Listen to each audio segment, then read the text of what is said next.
Your body isn't just alive, it's aware. You see through it, breathe through it, feel, speak, release, and create through it. But have you ever wondered why your body has exactly 10 openings? Mystics, alchemists, and sages across cultures didn't see these as random. They called them gateways, portals between the physical and the spiritual, the visible and the invisible. Through these gates, your soul communicates with the world. They shape what you perceive, how you express, and what you carry or let go.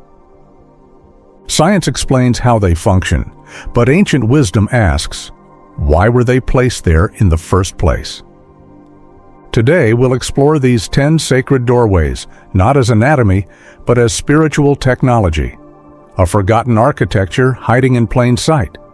If you've ever felt like your body holds deeper secrets, you were right. Let's begin. Across ancient traditions, the human body was not seen as random or purely mechanical. It was read like scripture. Each part held symbolic meaning, and none more so than the 10 orifices. These were not simply exits and entrances. They were called gateways, points where the physical and the energetic worlds touch. So, what are the 10 gateways? Let's break them down. 2 eyes, the seers, not just tools for sight, but channels of perception. They are considered active, outward-facing, bridging the seen and unseen. 2 ears, the receivers. They gather sound, yes, but also vibration and meaning. Many spiritual traditions revere deep listening as a sacred act. 2 nostrils, the breath of life. These take in more than air. They draw in what many cultures call prana, ki, or spirit. They're essential for inner balance. The mouth, the creator and destroyer. It nourishes, speaks, sings, and declares. Words once released shape outcomes, making this one of the most powerful gates. The urethra, the wellspring of creation. This is the portal tied to generative energy, often associated with life force, legacy, and sacred sexuality. The anus, the gate of death. It clears what the body no longer needs. Energetically, it's tied to grounding, letting go, and the survival instinct. That makes 10. But in some traditions, an 11th is whispered about, the fontanelle, or crown door, at the top of the head. We'll return to that later. These 10 gates are not New Age ideas. They are recognized in ancient systems from Asia, Africa, the Middle East, and beyond. Why? Because each gate serves as a threshold, a place where information, energy, and intention pass between worlds. In mystical teachings, these gateways are not just physical. They are functional metaphors for how we engage with reality. Some are active, projecting thought, expression, or energy. Others are receptive, drawing in light, breath, or sound. Together, they form a circuit that allows consciousness to live through the body. This video is a journey through each of these gates, not to mystify the body, but to decode it. Because when you understand what these gateways truly are, your everyday experience becomes something sacred, and the body you live in? No longer a mystery, but a map. Let's continue exploring where this map leads. Long before modern anatomy broke the body into organs and systems, mystics viewed it as sacred structure, built with intelligence and intention. To them, the body wasn't just alive. It was a reflection of the cosmos. In Taoist internal alchemy, the body housed energetic pathways where qi, vital life force, moved through inner gates. These weren't symbolic. They were real experiences, mapped and activated through breath, movement, and meditation. In Sufi mysticism, the reed flute, an instrument with holes, was used as a metaphor for the human form. Each opening represented an orifice through which divine sound, breath, or longing moved. The body, in this view, was an instrument hollowed out to receive spirit. Hindu philosophy offers the concept of indriyas, the 10 faculties of perception and action. These align directly with the 10 orifices, 5 that receive, 5 that act. They are not just senses. They're considered tools the soul uses to interact with matter. The Kabbalistic tree of life presents 10 sephirot, emanations of divine energy. Each correlates to human capacities, will, wisdom, speech, desire, action. Though not anatomical, they point to a framework where human faculties mirror spiritual principles. The body becomes a vessel for divine expression. Tibetan texts on death and rebirth describe the soul exiting the body through specific gates, each one tied to different levels of awareness. The crown, heart, and lower orifices become spiritual exit points, revealing how consciousness leaves based on one's inner development. Even in ancient Egyptian traditions, the Book of the Dead emphasizes the purification of body parts, not to preserve flesh, but to prepare the soul's passage through sacred gates in the afterlife. These systems didn't arise in isolation. Across continents and centuries, different cultures pointed to the same truth. The body was designed with deliberate entry and exit points, channels for higher energies, and tools for inner transformation. These weren't superstitions. They were operating manuals, maps to help human beings align with something greater than themselves. Modern science can measure electrical signals and biochemical reactions. But these traditions looked beyond mechanics. They saw meaning. To them, the 10 gates weren't just parts of the body. They were doors, and what passed through them shaped your soul. Let's now explore the first set of these gates, the ones that reside above the neck. If the body is divine architecture, then its upper gateways, the ones on the face, are the front doors. These are the first to receive the world, and often the first through which your presence is known. Let's begin with the eyes. In every mystical tradition, the eyes are more than sight organs. They're called the seers, lenses of perception and mirrors of consciousness. In esoteric schools, eyes don't just absorb light. They transmit intention. Ever walked into a room and felt someone's gaze before they spoke? That's the energetic aspect of this gate. In ancient Egypt, the Eye of Horus wasn't just a symbol of protection. It represented awakened vision, spiritual clarity, and intuitive knowing. Even now, eye-gazing is used in meditative practices to access deeper states of connection and truth. The ears come next, the receivers. They're passive in function, but powerful in effect. Sacred texts often elevate listening above speaking. In Sufism, the ear is said to recognize the divine frequency before the mind understands it. Chanting, mantras, sound healing. All of these traditions activate this gate to harmonize the inner being. The deeper teaching is this: you can only truly receive wisdom if this gate is open, not just physically, but energetically. An open ear is a sign of spiritual readiness. And then, the nostrils, the breath of life. Most people breathe unconsciously, but ancient practices made it sacred. In yogic science, breath isn't air, it's prana, or life force. The left nostril channels lunar energy, cooling and calming. The right nostril carries solar energy, activating and energizing. Techniques like Nadi Shodhana, alternate nostril breathing, weren't for relaxation alone. They were rituals to balance polarities within the body. In Hebrew mysticism, breath is ruach, spirit. In Greek, it's pneuma. In every language of spirit, breath and soul are intertwined. These upper gateways are about intake, light, sound, and breath. But they don't just feed the body. They shape consciousness. If distorted, they filter in confusion. If clear, they open you to subtle truths. The ancient seers understood this. They trained the eyes to see beyond illusion. They refined the ears to discern truth from noise. They honored the breath as the rhythm of life itself. 3 gates, 3 forms of reception, 3 ways the invisible becomes real. Next, we'll descend deeper into the creative and grounding gates that not only take in the world, but give something back. The creative gateways. These are the expressive, generative, and grounding gates, each one connected to action, release, and transformation.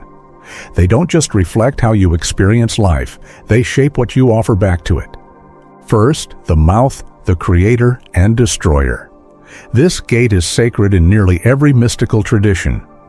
In ancient Vedic philosophy, speech, Vak, was considered a goddess, one who gives form to formless thought. The mouth channels breath into word and word into reality. It nourishes the body through food and commands energy through sound. Think of the power of a blessing or a curse. Esoteric practices like mantra, sacred song, and invocation all revolve around this gate, not for entertainment, but for creation. It is no accident that both prayers and spells begin here. Now, the urethra, the wellspring of creation. Though often reduced to biology or taboo, this gate has been revered in many traditions as a source of life force transmission. In Tantric and Taoist alchemy, sexual energy is not something to suppress, but to refine and circulate. The urethral gate is where creative essence, sometimes called jing or ojas, is either spent unconsciously or directed intentionally. Through conscious cultivation, this gate becomes not only a passage of reproduction, but a portal for spiritual regeneration and energetic mastery. And finally, the anus, the gate of death. While less discussed in spiritual texts, this gateway is just as vital. It is the body's release valve, the final point of elimination. But more than that, it's symbolically linked to letting go.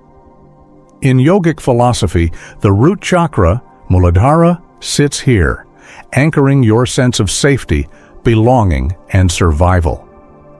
Blockage in this gate doesn't just affect digestion, it creates fear, rigidity, and emotional stagnation.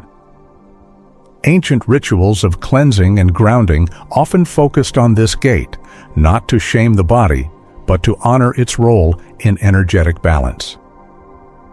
Together, these three gates represent expression, creation, and release. They move energy outward, whether as words, essence, or waste. When functioning in harmony, they allow your life force to circulate cleanly and intentionally.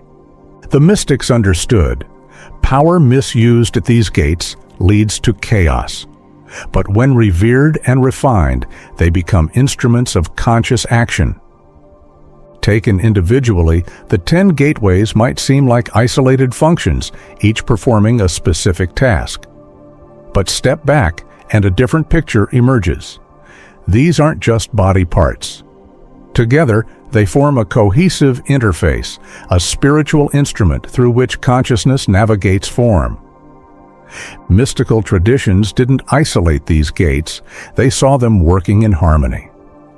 The body wasn't just a shell, it was a toolkit designed to engage with multiple layers of reality, material, emotional, energetic, and spiritual. And these 10 gates? They were the primary controls. Think of a musical instrument. If one string is out of tune, the entire melody is affected. Similarly, if even one gateway is blocked, emotionally, physically, energetically, it distorts how you receive and transmit experience. The mystics taught that imbalance at the gates disrupts the soul's ability to express itself with clarity and grace. That's why ancient systems prioritized gatekeeping rituals. In Egypt, purification rites were performed on the mouth and ears before speaking sacred names. In India, daily yogic cleansing focused on nostrils, tongue, and digestive tracts, not for hygiene alone, but for spiritual attunement. In indigenous African traditions, rituals involving dance, breath, and sound work directly with these portals to release trauma and restore flow. Each gateway corresponds not just to a function, but to a state of being. Open eyes reflect clarity. A clear urethral channel reflects creative alignment. A balanced anus reflects emotional grounding. They are mirrors and they are mechanisms. Modern healing modalities are catching up. Somatic therapy, breathwork, sound baths, all aim to clear blocks and restore natural flow. But the ancients were already there. They understood that the body isn't a burden to transcend, it's the interface through which transcendence happens. And the 10 gateways? They are your spiritual dashboard. By consciously working with these openings, you don't just improve health, you refine perception, intention, and presence. You become aware of how life moves through you, not in concept, but in experience. This is the shift from body as object to body as oracle. And there's more. Some gates can be activated, others balanced. But none are random. Every opening in the body serves a dual role, physical and energetic. And when used with intention, these gateways don't just operate, they awaken. Across ancient systems, spiritual disciplines were developed specifically to cleanse, stimulate, and align these 10 points of interface. Take the mouth, for example. Silence is one of the oldest forms of purification. In monastic traditions, periods of intentional quiet weren't acts of repression, they were energetic resets. Coupled with conscious speech, like affirmations, chants, or prayer, the mouth becomes not just expressive, but directive. The practice here is simple. Speak less, mean more. Let words carry purpose, not noise. For the ears, deep listening opens more than just the auditory system. In meditative traditions, sound practices like Nada Yoga or Sufi Zikr use rhythmic repetition to attune the listener to inner dimensions. Even in modern settings, sound therapy uses tuning forks, bowls, and frequency to soften the nervous system.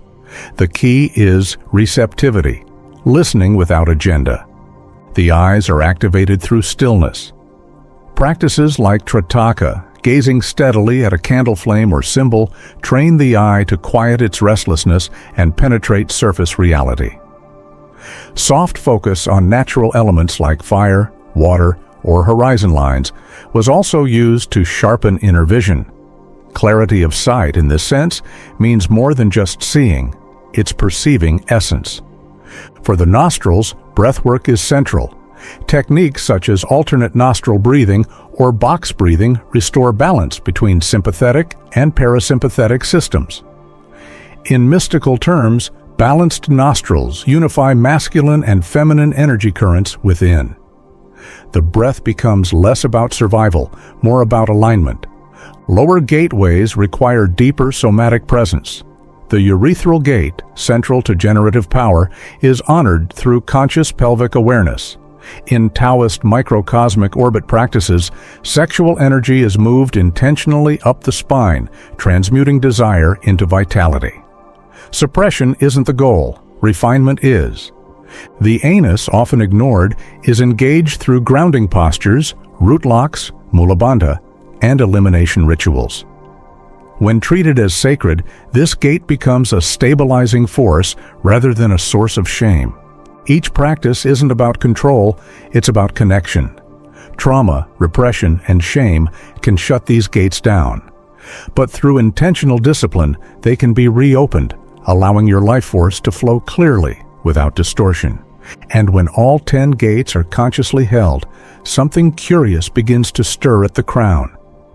In many mystical systems, there is a hidden gate, an 11th portal, unlike the others.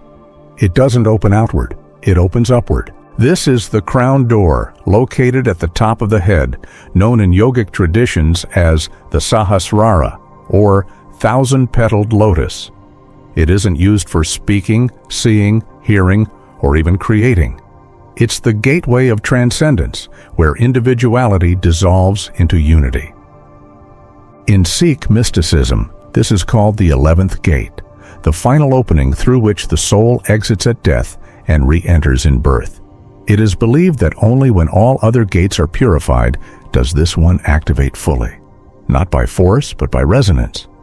Esoteric texts describe it as a channel for divine intelligence, a soft, radiant opening through which higher consciousness descends. In infancy, the crown is physically soft, symbolizing our recent connection to the non-physical realm. As we age, it closes, but not permanently. Spiritual practice reawakens it, not anatomically, but energetically.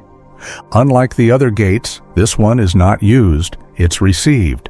You don't engage it by doing, but by being. Deep meditation, stillness, surrender, devotion, these are the tools that open the crown. In Tibetan Buddhism, the Phowa practice trains practitioners to consciously exit the body through the crown at death. Egyptian texts speak of ascension through the top of the head as a sign of divine favor. Even Christian iconography shows halos, rays of light pouring from this very center, signaling spiritual openness.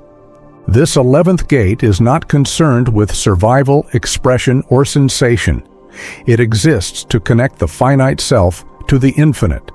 When energy from the 10 lower gates is refined, transmuted, and unified, it rises, and the crown responds like a satellite catching a signal. You don't have to believe in mysticism to feel its presence. In moments of awe, silence, or overwhelming peace, you may have felt a tingling at the top of your head.